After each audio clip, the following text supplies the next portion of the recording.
I really need to go to bed. It's late. I can't post this at night, and yet I got to. Um, so there's a show. I'm drinking root beer for anybody who cares. Um, there's a show that I've become very much addicted to, and it's funny because it's in its fifth season. So I can go into Crave TV, which is like for those in the U.S., it's sort of like Hulu, I guess. And I've been watching. Well, I've watched about 50 episodes in about a week and a half. And it's funny because when the show first came on, I didn't think it was funny. And the reason that I'm doing this video before bed is because my opinions on certain things tend to change. And for no reason at all, I'm going to go through my jersey collection here. I'm going to produce a jersey just for no reason at all. My opinions tend to change as years go by. All right, that's been said. And that sparked this idea for doing this before I go to bed, because I love the Goldbergs, and I didn't the first time I watched it. The first time I watched it, I'm like, oh, seriously, it's sort of like Wonder Years, but it's not as funny, and it's 80s, so it's all like pop culture references. I get it, whatever. And then I got sick of. I can't even watch Big Bang Theory reruns anymore. I like Modern Family, but only in small doses. I trying to think. I've tried to watch old episodes of Friends because, of course, that's back, and it's just so dated, and it was never that funny to begin with. Friends, for me, and Seinfeld were two shows that, yeah, they got great ratings, but they weren't particularly funny. I didn't laugh out loud watching them. Now, Cheers, that I laughed out loud watching regularly. Nothing's funnier than Fraser Crane running around the bar yelling, "I'm running with scissors."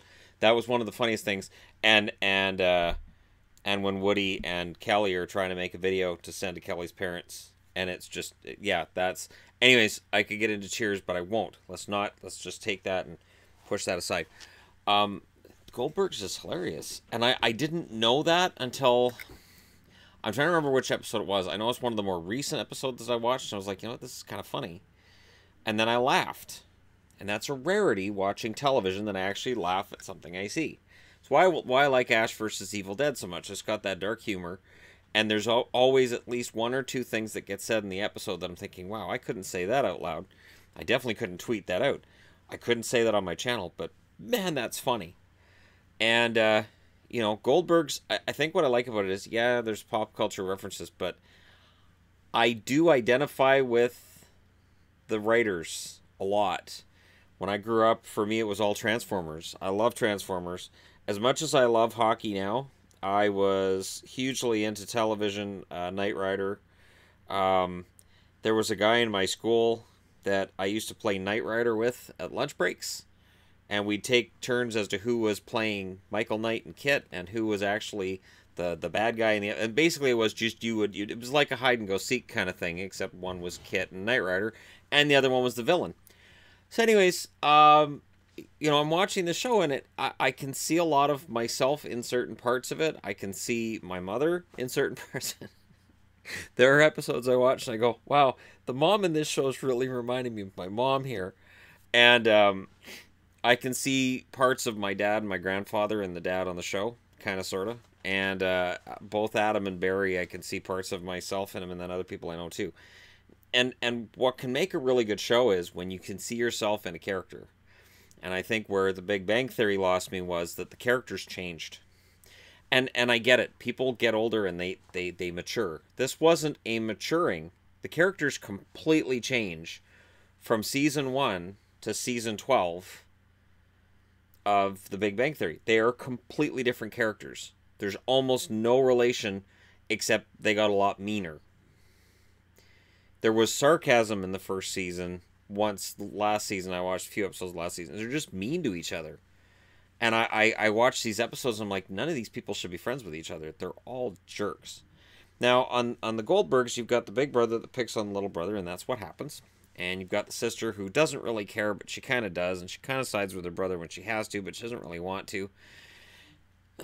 And everybody's trying to pull one over on mom so that they can go out and do their thing. And I'll be damned if it doesn't get funnier the more you watch it. So I've been watching, I would say, I think the most I've watched in a day is maybe 8. the benefit of having Crave TV is there's no commercials. And at the end of an episode, just says play next episode. And I'm like, I got time. It's been great for my stress level. So if I'm stressed out, that is the show to watch. And I've had a lot of stress going on that I don't talk about it on the channel because, it's not something people want to hear about. But I've had a lot of stress going on lately. So the show has been kind of a godsend for me. And it's a show as well that I can watch with the kids around, and I don't have to worry about them hearing any really nasty language. And it's a show I can enjoy with my wife as well.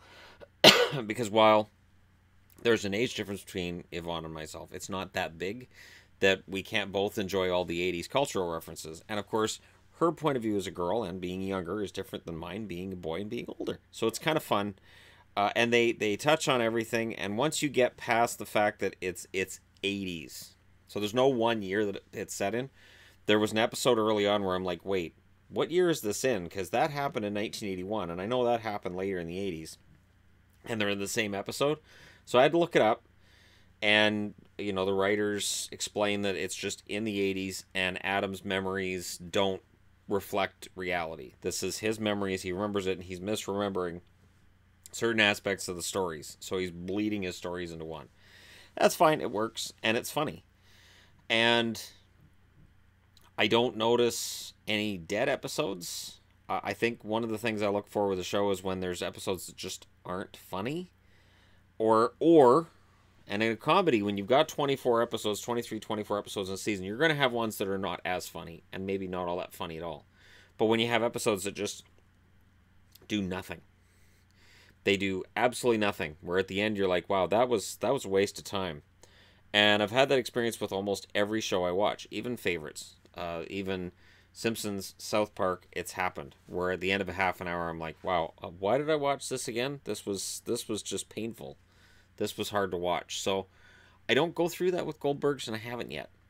And again, and much like when I was talking about Ash vs. Evil Dead the other night, I'm going to give major props to the cast all around. It's a fantastic cast from top to bottom, and it's so genuine. And I have to say that this house, these kids, this is the kind of crowd I would have been hanging out with, and I was hanging out with in school. The nerdy group that Adam's in, that's, yeah. He had a girlfriend, though. I had a girlfriend in grade 3. She moved away. Then I had a girlfriend in grade 4. She moved away. And then I didn't have a girlfriend again until like a week of grade 7. And that was at the end of grade 7. And then I didn't have a girlfriend at all through middle school or high school. And so Adam and I are on different paths that way, in that he's in middle school and he has a girlfriend in the episodes that I'm watching. Now, I know that isn't going to last because I've seen episodes of the more recent seasons, but it's an interesting show. It's a fun show, and the pop culture references, sometimes they're a little bit over the top, but there's a lot of solid characters on the show, and I was really surprised. And that's why I'm doing this video, because I didn't like it the first time I watched it. I thought it was stupid the first time I watched it. And I'm like, I don't understand what the hell this is doing on TV when good shows I like are getting canceled.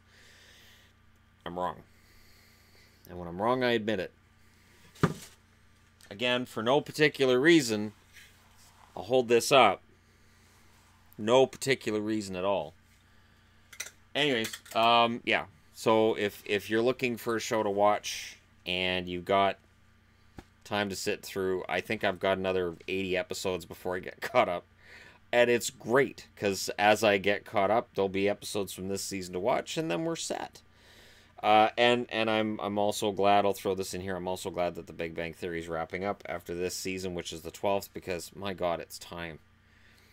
It's always good to have a show that knows when it's time to go.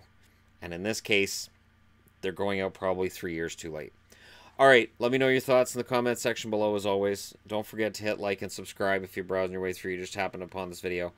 And I understand that Goldbergs doesn't get great reviews. Rotten Tomatoes gave it a middling score, and it's another example of why I've stopped paying attention to Rotten Tomatoes. Stop paying attention to critics. I've reached that age. And I'm not paying a whole lot of attention to audience scores either. But there you go. Let me know your thoughts in the comment section below, as always. Thanks for watching. I'll talk to you again soon.